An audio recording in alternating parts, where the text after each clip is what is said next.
Mabuhay Pilipinas! Mabuhay! Sabado na naman po, alas 11 ng umaga, siyempre, oras na para tayo magsama-sama sa isang show na dedicated sa mga marino at siyempre, mula sa mga marino rin. Yon, agree, Admiral, ha? Ito ang programang puno ng impormasyon at storya na swak talaga sa ating mga marino, kasama rin sa mga mahal sa buhay na marino at pati na rin ang mga balak na maging marino.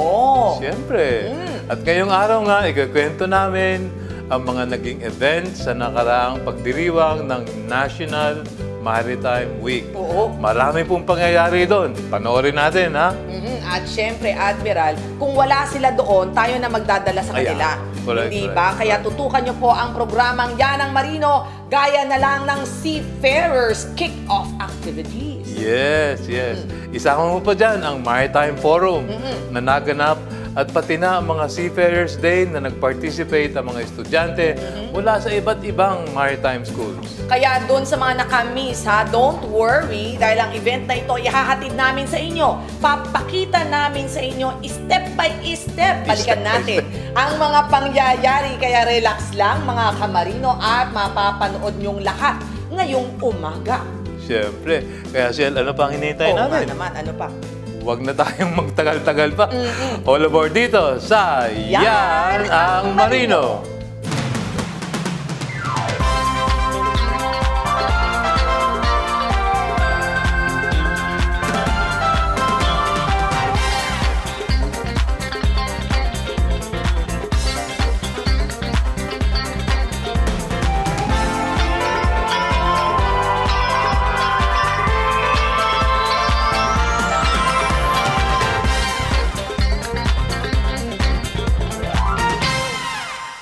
Magkakasama pa rin tayo sa programang Yan ang Marino. Admiral, kamakailan lang, nag-celebrate tayo ng National Maritime Week. Correct, correct. Isang buong linggo yun. Tama. Meron pang pre-maritime week. May kick-off pa. Ba, sosyal. Oo, talaga. Klase, ha? Talagang isang buong linggo plus. Isang buong linggo plus one. At alam po nyo, pinuntahan po yan ng Yan ang Marino. Gaya na lamang ng sinasabi ko kanina, yung Seafarers Memorial Kick-Off Activity. Bago pa ito mag-Maritime Week, ha? Di ba, Admiral, ito yung event kung saan inaalala natin yung mga pumanaw na o mga namatay na magdaragat. Oo, at nag-offer tayo doon ng bulaklak para sa kanila. Of course, nagkaroon pa rin ng mass.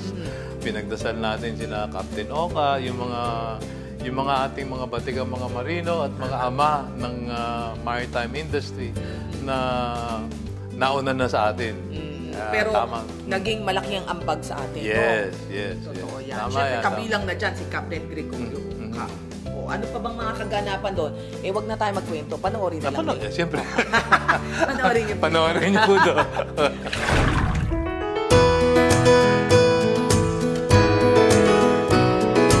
Ang trabaho ng mga marino ay hindi madali kung tutusin. Kaya kailangan magampanan nila ang kanilang mga tungkulin na may kaugnayan sa kaayusan, sa kagamitan at kaligtasan ng buhay ng kanyang tinututukan. Kaakibat ng responsibilidad na ito ay ang pagod, hirap at peligro sa buhay at minsan ay nagre-resulta ng pagkamatay ng mga marinong buong buhay na nilalaan ang kanilang buhay sa trabaho.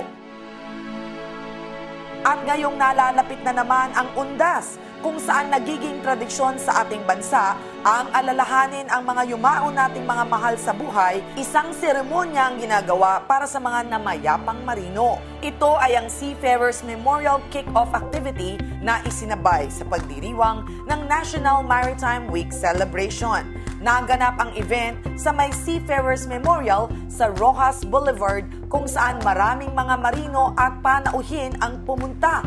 Kabilang dito ang ilang mga personalidad kasama na si Admiral Eduardo Santos at mga kadete ng MAA.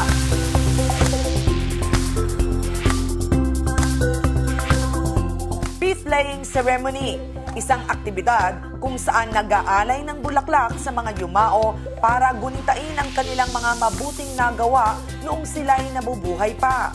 At ang fluvial parade. Ito po ang pagpaparada o prosesyon sa dagat o sa ilog na isang gawain na nagsimula sa Pilipinas.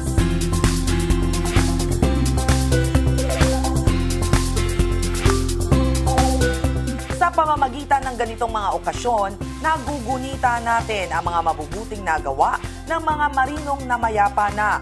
Paalala rin na pasasalamat sa kanilang ambag sa mundo ng maritima.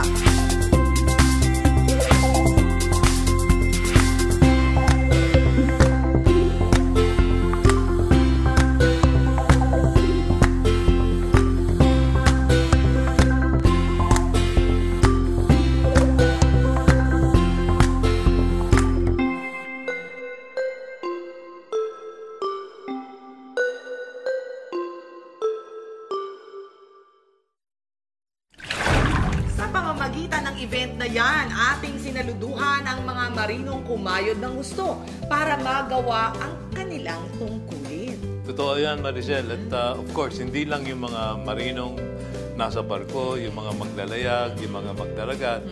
Kasama din po nating pinarangalan ang mga pinuno, ang ating mga visionary leaders noon, katulad ni Captain Oka, at yung iba pang mga nauna na sa atin, sina Kablas. Lahat po yan ay pinaparangalan natin dahil sa kanilang tulong upang makarating tayo dito sa ganitong antas sa ating industriya. Saludo kami sa inyo. At syempre, magpapalik ang yan, ang marino. Kami ang crew ng Atlantic Island. Yan ang marino!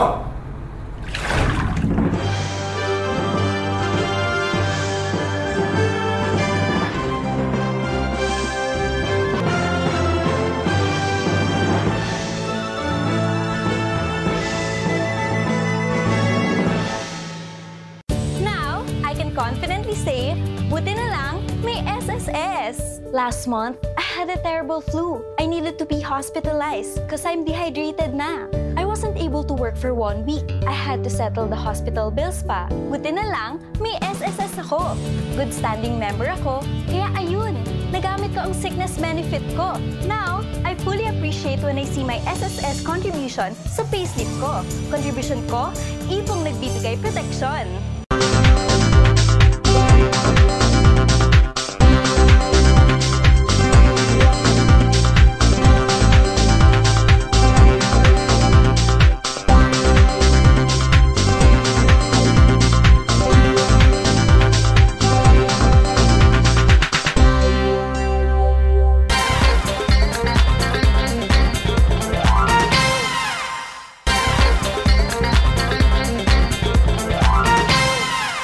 This portion is brought to you by SSS.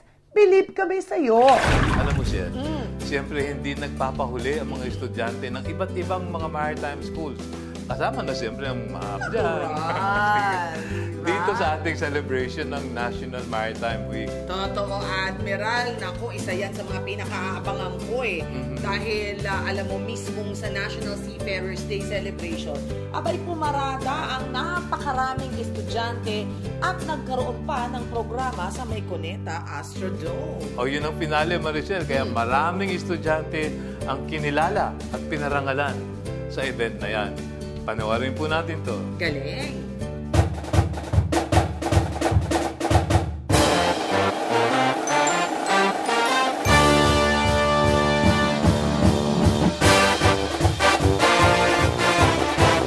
Halos 2 dekada nang pinagdiriwang ang National Seafarers Day.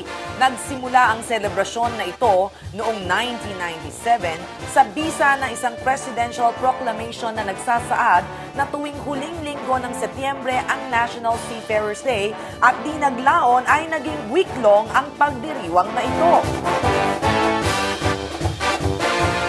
At syempre, noong Setyembre ay di pinalagpas ang event na ito. Naging parte dito ang National Seafarers Day Parade.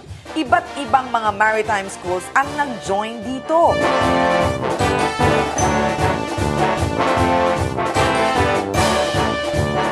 Base sa record ng Commission on Higher Education or CHED, may 75 na pribado at 11 pampublikong maritime schools mayroon sa ating bansa. Kasama rin sa listahan na ito ang Maritime Academy of Asia and the Pacific or MAAP. At sa nakaraang Seafarers Day, maraming mga maritime schools ang nakijoin sa okasyon na ito.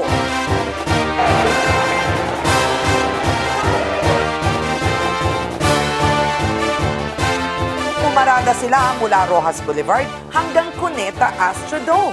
Isang misa ang naganap bago magsimula ang program proper. Maraming naging activities sa loob ng dome.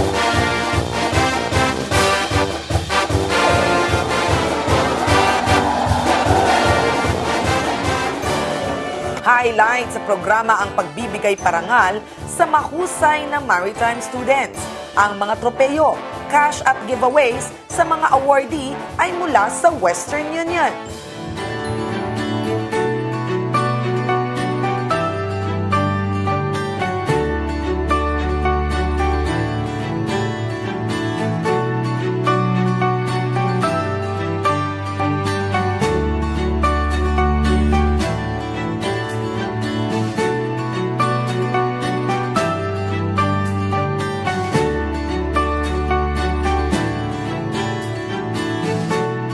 Panauhin sa event na ito ay ang administrator ng POEA na si Hans Kakdak at OWA Administrator Becky Calzado at ang kalihim ng Department of Labor and Employment na si Secretary Rosalinda Baldos na nagbigay ng mga salitang makaka-inspire sa ating mga estudyante. Our seafarers as the most sought after and preferred choice. After so many years, nananatili po ang karangalan sa bansang Pilipinas.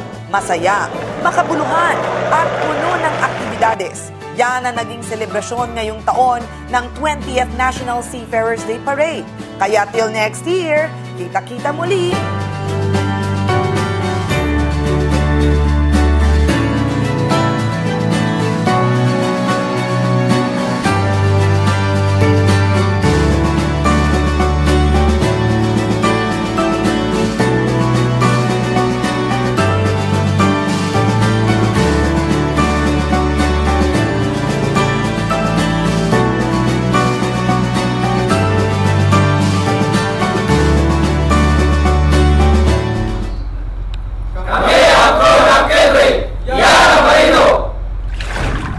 Portion was brought to you by SSS. Believe kami sa'yo.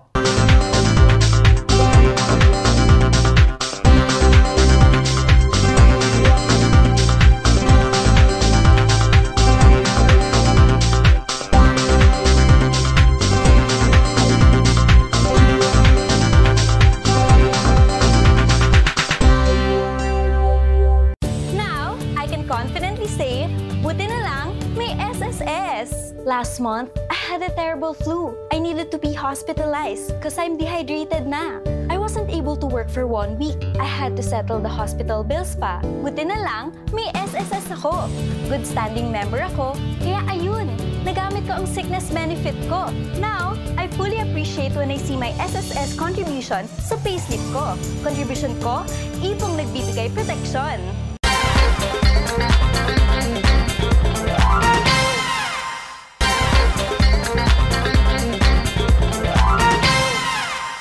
This portion is brought to you by National Reintegration Center for OFW. Magbalik yaman sa pamilya't bayan.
portion was brought to you by National Reintegration Center for OFW. Magbalik yaman sa pamilya at bayan.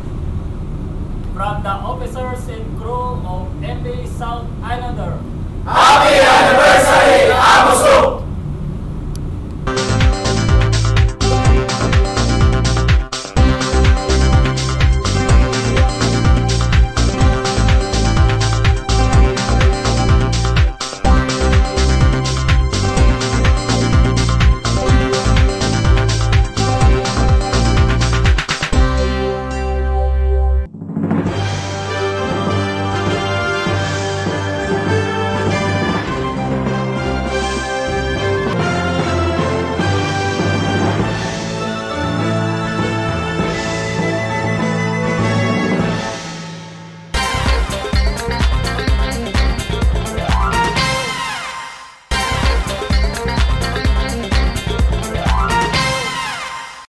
This portion is brought to you by Western Union, moving money for better.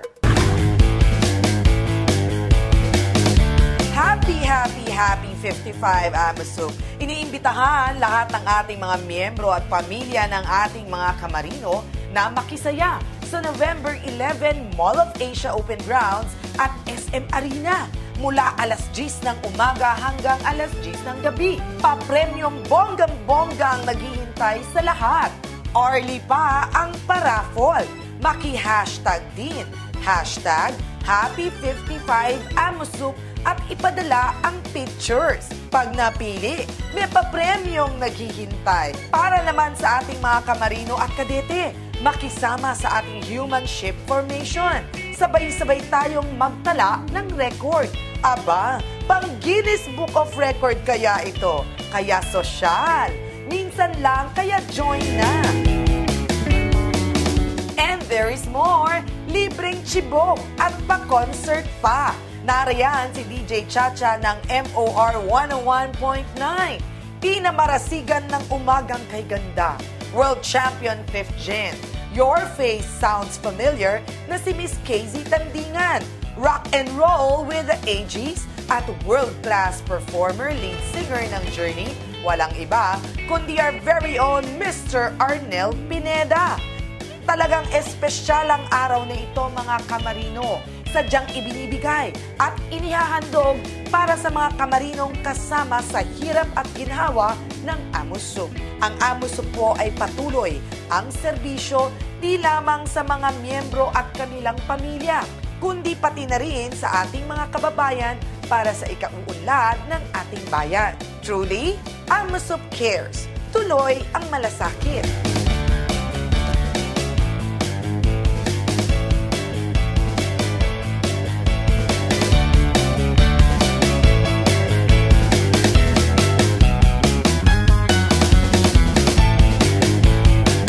On behalf of the officers and crew of Club Hibiscus, Happy 55th year anniversary, Amoso!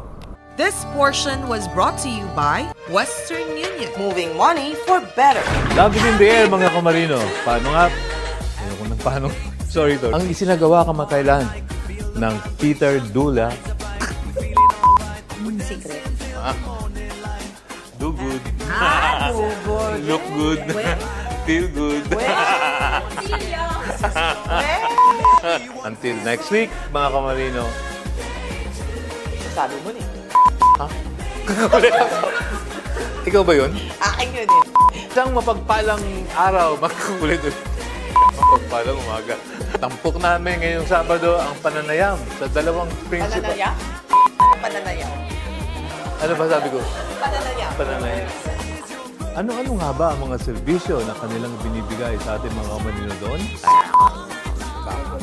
Isang milagrong naitut.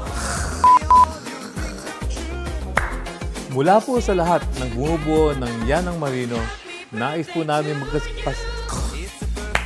Ano ba? Talagang... Wala.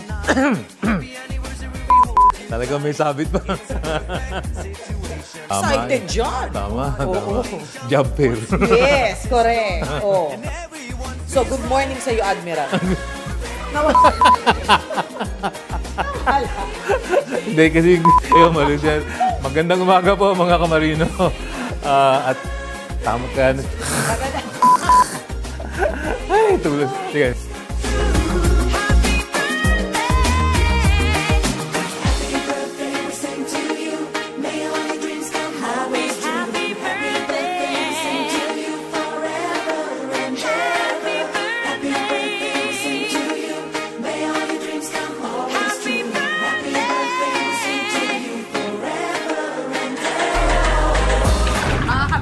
Huwag niyong kalilimutan, November 11, 2015 po yan sa SM Mall of Asia Open Grounds and Arena. Sa Open Grounds, Admiral, ang daming mga activities na mangyayari dyan mula alas 10 hanggang dire-diretso na yan, hanggang alas 10 ng gabi.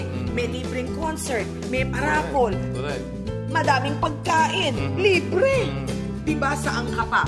So, mga AMOSUP members, lahat ng dependents natin, 55th anniversary. Yes, 55th anniversary na ng AMOSUP. So, kita-kita tayo dyan with, of course, Arnel Pineda, Casey Tantingan, si AGs, nandyan si DJ Chacha, si Tina Marasigan, at marami pang mga surprises. Wow, dami. Yan. So, ano ba iniintay?